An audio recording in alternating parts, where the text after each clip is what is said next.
सरकार के पैसा आवता गरीबी के घर मरम्मत करे खातिर तो एनी आदमी खा जाता है। पानी में न रहते कहाँ रही। नमस्कार, अतुल्य लोकतंत्र चैनल में आप सबका स्वागत है। मैं हूं आपका अपना दोस्त अतुल्य कुमार। बिहार में जातिगत जनगणना हुई है और इस जातिगत जनगणना होने के बाद समाज में जिसकी संख्या कम है वो अब संख्या बढ़ाने पे विचार कर रहा है। अगर ये क्षण भर में होता तो रातों रात 2 गुना 3 गुना 4 गुना या फिर इतना कर दिया जाता कि एक बार समाज का ताना बाना और समाज का स्टेबिलिटी और समाज की स्थिरता की चिता जल जाती। आप लोग सोच रहे होंगे कि मैं मनवादी विचार का हूं और जातिगत जनगणना का विरोध करने आया हूं। ऐसा कतई नहीं है, क्योंकि मैं हमेशा से मानता हूं जो वंचित है, जो शोषित है, जो पिछड़ा है, उसकी और उसका उत्थान के लिए सरकार का फंड और सरकार की व्यवस्था होनी चाहिए। लेकिन जब शोषण, वंचित और पिछड़ों के नाम पे बस राजनीति होती रहेगी तो ये जातिगत जनगणना भी एक तमाशा बन के रह जाएगा। ये बात कहने में मुझे कहीं से भी ना गुरेज है ना परहेज है कि ओबीसी के नाम पर चाहे नीतीश कुमार हो, चाहे लालू प्रसाद यादव हो, चाहे बीजेपी हो, चाहे कांग्रेस हो, बस सत्ता की सीढ़ी समझती है ओबीसी को। इसके अलावा ओबीसी के साथ हमेशा से ही एक भेदभाव होता है। आप लोग कहेंगे कि अभी तो हमारे देश के यशस्वी प्रधानमंत्री ओबीसी से आते हैं। बहुत बड़ी बात है और बहुत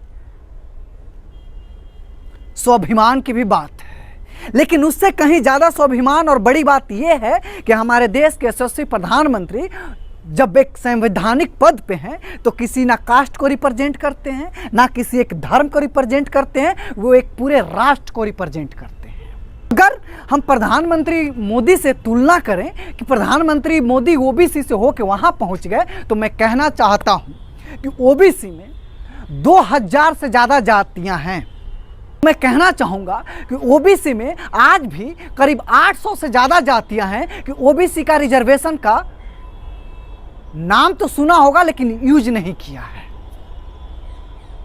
तो उनको ये बात कौन दिलाएगा, उनको ये हक कौन दिलाएगा? बस कानून बना देने से जनता का विकास नहीं होगा।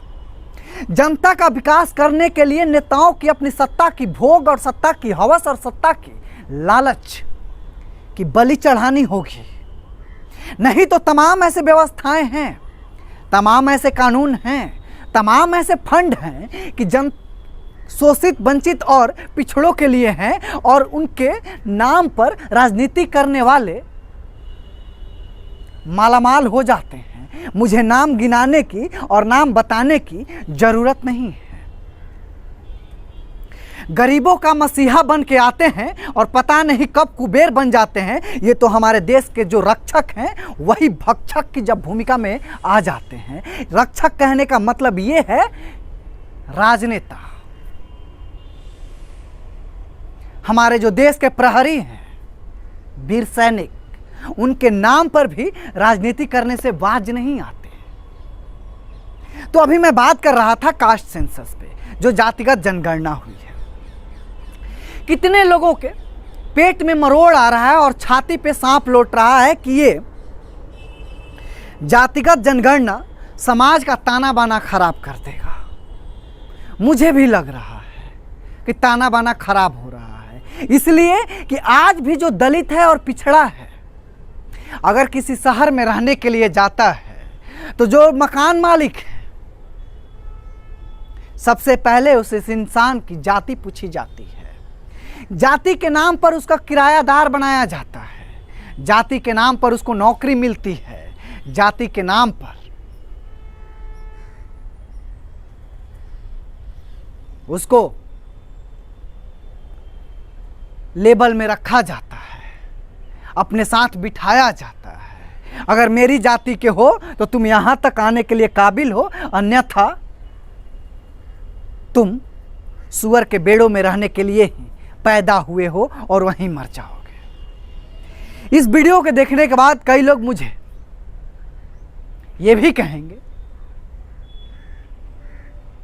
कि शिक्षित होने के बाद भी तुम या फिर शिक्षित नहीं हो तो तुम्हें जानकारी नहीं है। मैं कहना चाहूँगा कि कभी ग्राउंड लेवल पर जाके आप लोग देख लीजिएगा कि जाति की व्यथा और जाति का दर्द क्या है। अगर कोई पिछड़ी जाति का बच्चा है और कोई अग्रणी जाति का बच्चा है, उन दोनों बच्चों में फर्क एक बार देख लीजिएगा। वो बच्चा जो है अग्रणी जाति के बच्चे के पिता को कैसे बुलाता है और जो अग्रणी जाति का बेटा है वो उसके पिछड़ी जाति के बाप को कैसे बुलाता है। यही से जो ये दीवारें हैं ये बट रही है और ये बटती रहेंगी। अभी मनोज झा ने कुछ दिनों पहले संसद भवन में, राज्यसभा में एक भाषण दिया था, ठाकुरों का कुआं। इस वक्तव्य पर और इस भाषण पे काफी चर्चा हुई। जीभ उखाड़ने से लेकर जीभ लगाने तक और शब्दों की मर्यादा की चिता जला दी गई और ये बताने की कोशिश की गई कि ठाकुर ही हैं जो स्वाभिमान की रक्षा करते हैं। मैं कहना चाहूंगा कि वो हर एक इंसान अपनी स्वाभिमान की रक्षा जो करता है वो ठाकुर है। कोई जाति विशेष से ठाकुर नहीं बन सकता, ना कोई जाति विशेष से दलित और पिछड़ा और वंचित और शोषित बन सकता है। अपनी मानसिकता और अपनी व्यवहार और अपनी कुशलता और अपनी क्षमता के हिसाब से इंसान अपने आप को परिभाषित करता है। हाँ, एक जाति का जो ताना बाना है वो आजीवन रहेगा, क्योंकि हमारी सरकारें, हमारे नेता इसी के बदौलत सत्ता में आते हैं और सत्ता बनती है। जिस दिन जाति का ताना बाना खत्म हो जाएगा तो ये समझ लीजिए कि भारत में अंगूठा छाप राजनेताओं की घोर कमी आ जाएगी।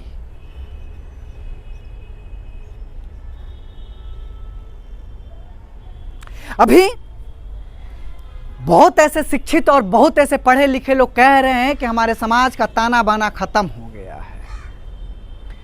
मैं बताना चाहूँगा, जितनी मेरी समझ है और जितनी मुझे जानकारी है, कि बीजेपी हिंदू का और हिंदू धर्म की राजनीति करती है, वो हिंदुओं को जगाती है। जब से ये विपक्ष आई है, जब से इंडिया का गठबंधन हुआ है यानी आया है, तब से मोदी जी को सत्ता रिपीट करने में थोड़ी सी दिक्कत होगी और इसका काट बिहार के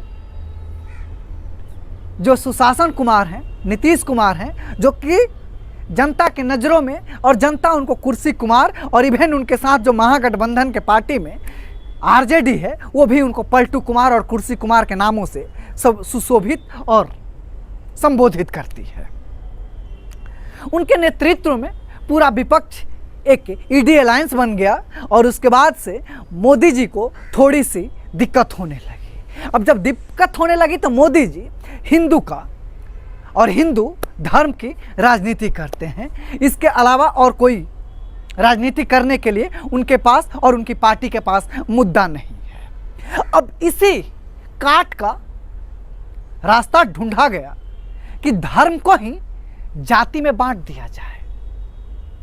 किसी के दादा परशुराम हो गए, किसी के दादा श्री कृष्ण हो गए, किसी के दादा सम्राट अशोक हो गए, किसी के दादा भीमराव अंबेडकर हो गए।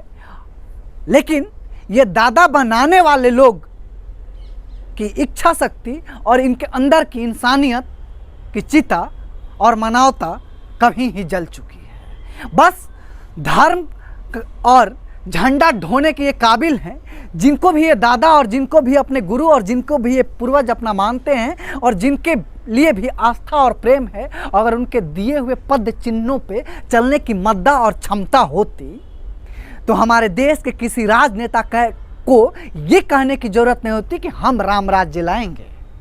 राम राज्य हम नागरिक और हम जनता ही लाके रख देते अपने समाज के बीच। लेकिन हम जिनको भी मानते हैं, जिनके प्रति भी हमारी आस्था है, बस वो आस्था इसलिए है कि इसके नाम पर सत्ता की भूख और पैसे की हवस मिटा सके और समाज में एक जहर घोल सके। इसके अलावा उस धर्म और उस महान आत्मा के प्रति हमारी कोई आस्था नहीं है।